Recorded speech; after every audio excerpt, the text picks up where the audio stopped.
बातमी आहे पालकमंत्री पदासंदर्भात। अदिती तटकरेच रायगडच्या पालकमंत्री होणार असल्याची शक्यता आता वर्तवली जाते। रायगडचा पालकमंत्री ठरलाय का असाही प्रश्न उपस्थित केला जातोय, कारण रायगडच्या पालकमंत्री पदासाठी शिवसेना आणि राष्ट्रवादीत जो वाद होता तो सुरू असतानाच आता रायगडमध्ये बॅनरबाजी करण्यात आलेली आहे आणि या बॅनरबाजीनं चर्चांना उधाण आलंय। कॉमस्कोर नुसार आता isakal.com आहे देशातील नंबर 1 ची मराठी न्यूज वेबसाईट। प्रत्येक अपडेटसाठी isakal.com ला नक्की भेट द्या। अदिती तटकरे यांच्या वाढदिवसाच्या शुभेच्छा देण्यासाठी बॅनरबाजी करण्यात आली आणि त्यात पालकमंत्री अदिती तटकरे असा उल्लेख करण्यात आलाय। म्हणूनच रायगडच्या पालकमंत्री पदाचा तिढा सुटलाय का अशी चर्चाही आता रंगली आहे।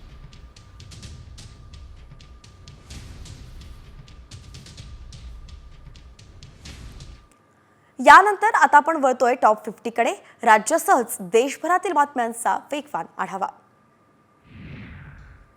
मुंबई आंतरराष्ट्रीय दर्जाचं आर्थिक विकास केंद्र विकसित करण्याचा निर्णय राज्य सरकारने घेतलाय।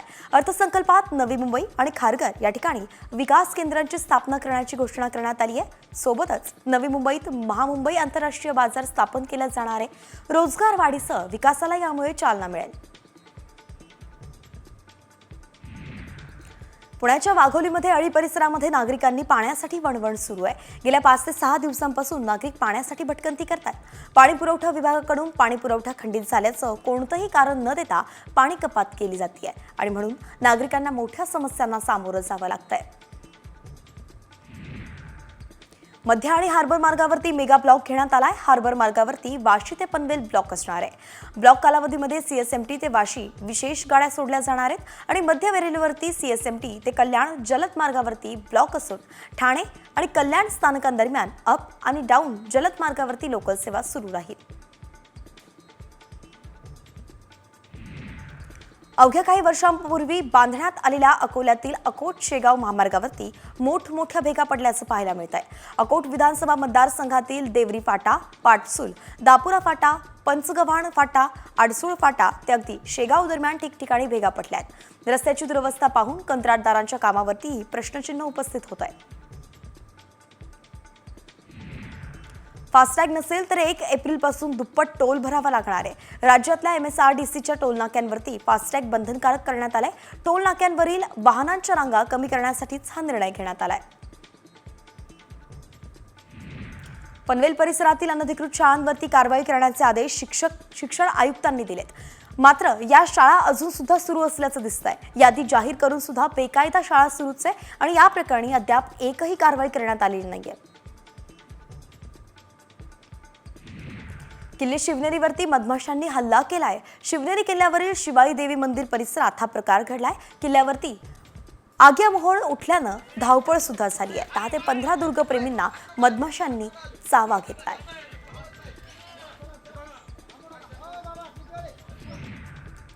मुलुंड पश्चिमेच्या बर्ड पार्कसह भायखळा प्राणी संग्रहालयाचा विस्तार करणार होते आणि ही बीएमसीची महत्त्वाकांक्षी योजना 2 वर्षांनंतर सुद्धा रखडली आहे। या प्रकल्पाला केंद्रीय प्राणी संग्रहालय प्राधिकरणाकडून तत्वतः मान्यता मिळालेली आहे।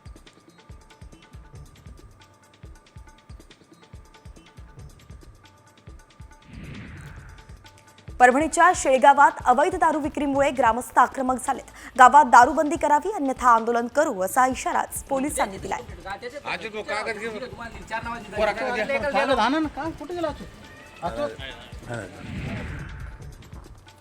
बदलापूरमधील उल्हास नदीत थेट नाल्याचं पाणी मिसळत आहे आणि म्हणून कोट्यवधी लोकांच्या आरोग्याचा प्रश्न उपस्थित झालाय।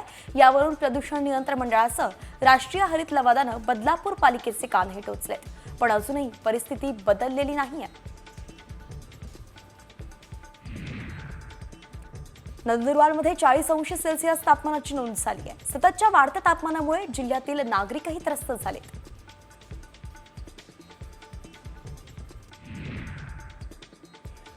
रत्नागिरीमध्ये मुंबई गोवा महामार्गावरती ट्रेलरचा भीषण अपघात झाला। वाटोळ घाटातील तीव्र उतारावरती ही घटना घडली आहे आणि यावेळी पोलिसांनी मागून येणाऱ्या गाड्यांना थांबवल्यानं मोठा अनर्थही टळलाय।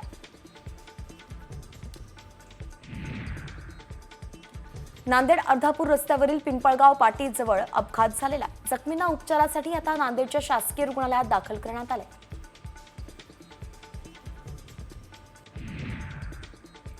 2 अज्ञात तरुणांनी पेट्रोल टाकून एक चारचाकी गाडीला आग लावली आहे. जालन्याच्या अंबड तालुक्यातील मठपिंपळगाव इथे ही घटना घडलेली आहे. तर गाडीला आग लावण्याची घटना सीसीटीव्हीत कैद झाली असून अंबड पोलीस ठाण्यात अज्ञात आरोपींच्या विरोधात गुन्हा दाखल झालाय.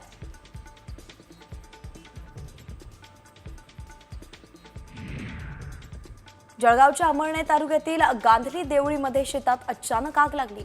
आगीचं कारण अद्याप अस्पष्ट आहे. आगीची तीव्रता एवढी होती की 20 एकर शेतही जळून खाक झालंय. माहिती मिळताच अग्निशमन दलानं तात्काळ घटनास्थळी धाव घेतली आहे. तर अग्निशमन दलाच्या शर्थीच्या प्रयत्नानंतर तब्बल 3 तासांनंतर आग आटोक्यात आणली गेली आहे. बदलापूरच्या मुरबाड जवळच्या कळणप गावात जंगलाला आग लागली. त्यात शेकडो एकरातील वनसंपदा जळून खाक झाली आहे. दरम्यान जंगलाच्या आसपासच्या गावांनाही आगीची झळ बसली आहे. या घटनेमुळे वन विभागाच्या कामावरतीही प्रश्नचिन्ह उपस्थित केलं जात आहे.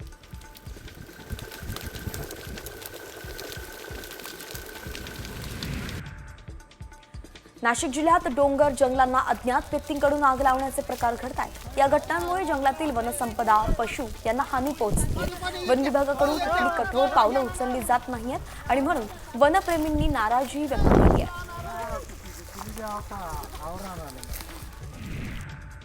तुळजापूर ड्रग्ज प्रकरण तस्करी प्रकरणावरून ठाकरे गटाकडून आता सरकारला घेरण्याचा प्रयत्न सुरू आहे. धाराशिवचे खासदार ओमराजे निंबाळकर यांनी मुख्यमंत्री देवेंद्र फडणवीसांना पत्र लिहिलंय. दोषींवरती कारवाई करा अशी मागणी त्यांनी केली आहे. तर आमदार कैलास पाटीलही सभागृहामध्ये तुळजापूर ड्रग्जचा मुद्दा मांडणार आहेत. राज्य सरकारच्या पीक विमा योजनेत बोगस अर्जदारांवरती आता कठोर कारवाई होणार आहे. बोगस अर्ज आढळल्यास 5 वर्ष सरकारी लाभ बंद होणार आहे. गेल्या आर्थिक वर्षात सुमारे 7 लाख बोगस अर्ज आढळलेत. यापुढे असे प्रकार घडू नयेत यासाठी राज्य सरकार कठोर उपाययोजना आखण्याच्याही तयारीत आहे.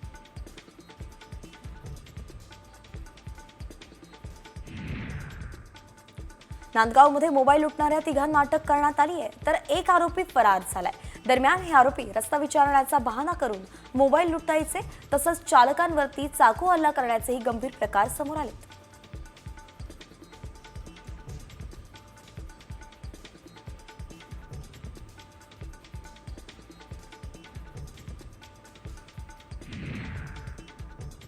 जालन्यात मोकाट कुत्र्यांनी चिमुकल्यावरती जीभ घेणा हल्ला केलाय. 7 वर्षीय चिमुकला गंभीर जखमी झाल्यानं त्याला तब्बल 110 टाके पडलेत.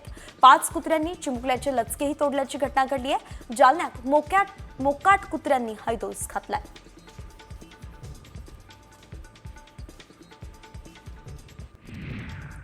अमरावतीत 1935 गावांची पशुगणना पूर्ण झाली आहे. तर 78 गावं अजूनही अपूर्ण आहेत. 270 गावांमध्ये प्रगणनेचं काम सुरू आहे. जिल्ह्यात डिजिटल स्वरूपातील ही पशुगणना 31 मार्चपर्यंत पूर्ण करण्याचे आदेश पशुसंवर्धन अधिकाऱ्यांनी कर्मचाऱ्यांना दिलेत.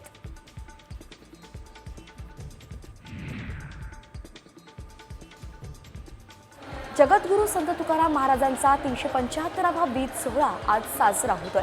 राज्याच्या कानाकोपऱ्यातून लाखो वारकरी देहू नगरीत दाखल झाले.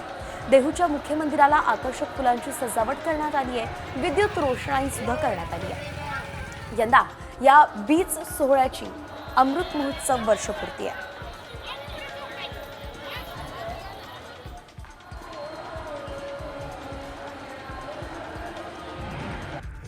विधान परिषदेसाठी भाजपचे उमेदवार अखेर ठरलेत. भाजपकडून दादाराव केचे, संजय केनेकर आणि संदीप जोशी या तिघांना संधी देण्यात आली आहे. महायुतीत भाजपच्या वाट्याला विधान परिषदेच्या 3 जागा आल्या आहेत आणि या 3 जागांसाठी भाजपनं उमेदवारांची घोषणाही केली आहे. शरद पवार गटाची पुण्यात महत्त्वाची बैठक होणार आहे. या बैठकीचं मार्गदर्शन सुप्रिया सुळे करणार आहेत. दुपारी 3 वाजता मार्केट यार्ड इथल्या निसर्ग मंगल कार्यालयात बैठक होणार आहे.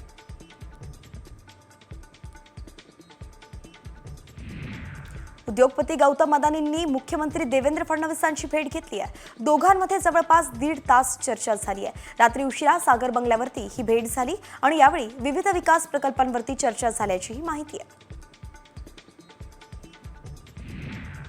मंत्री शिवेंद्रराजे भोसलेंनी काँग्रेसवरती तोफ डागली आहे. छत्रपती शिवाजी महाराजांची बदनाम करण्याचं षडयंत्र काँग्रेसनं रचलंय असा घणाघातच शिवेंद्रराजे भोसलेंनी केलाय. शरद पवारांचे राष्ट्रवादीचे प्रदेशाध्यक्ष जयंत पाटील आमच्याकडे येतील असा दावाच मंत्री गुलाबराव पाटलांनी केलाय। जयंत पाटील राष्ट्रवादीत नाराज असल्याची चर्चा आहे आणि याच पार्श्वभूमीवरती त्यांनी हा दावा केलाय। खासदार ओमराजे निंबाळकर यांनी राज्य सरकारवरती निशाणा साधलाय। सर्वसामान्य जनतेच्या आरोग्याशी राज्य सरकारचा खेळ सुरू आहे असा घणाघात ओमराजे निंबाळकरांनी केलाय। धाराशिवच्या रुग्णालयाचा 361 कोटी रुपये प्रस्तावित खर्च आहे आणि त्यावरून ओमराजे निंबाळकरांनी सरकारवरती टीका केली आहे। औरंगजेबाच्या कबरीबाबत निर्णय घेण्याची जबाबदारी मुख्यमंत्री आणि दोन्ही उपमुख्यमंत्र्यांची आहे असं मंत्री गुलाबराव पाटील म्हणालेत। बजरंग दलाचा आंदोलनाचा स्वतःचा निर्णय आहे, त्याबाबत सरकार विचार करेल असंही पाटील म्हणालेत। तुकाराम महाराजांच्या बीज सोहळ्यानिमित्त उपमुख्यमंत्री एकनाथ शिंदेंना श्री संत तुकाराम महाराज पुरस्कार प्रदान करण्यात आलाय। देहू संस्थानचे अध्यक्ष हबप पुरुषोत्तम महाराज मोरे यांच्या हस्ते हा पुरस्कार प्रदान करण्यात आला। कल्याणमध्ये शिळतळोजा मार्गालगत असलेल्या 14 गावांचा महापालिकेत समावेश होणार होता। एकनाथ शिंदेंच्या या निर्णयाला गणेश नाईकांनी आता विरोध केलाय। भविष्यात शिंदे विरुद्ध नाईक असा वाद उफाळणार का असा सवाल आता उपस्थित होतोय।